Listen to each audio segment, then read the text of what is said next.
There was a recount today to determine who will face Perez in November for Tallahassee Commission Seat 3. The canvassing board met today as Tom Durzgopolsky and Talithia Edwards are separated by just 14 votes for second place in the Seat 3 primary. Supervisor of Elections Mark Early says recounts are standard procedure in close races.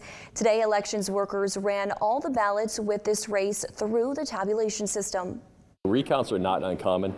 We do them a lot, but it's a meticulous process because elections, I would say, when elections are most fragile when the results are very close, and so we have very clear, strict chain of custody we have to maintain.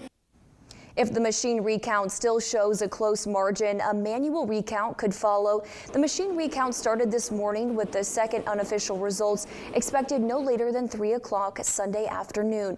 Edwards tells WCTV today she is holding both hope and uncertainty, but remaining faithful, clear of her calling, steady and focused.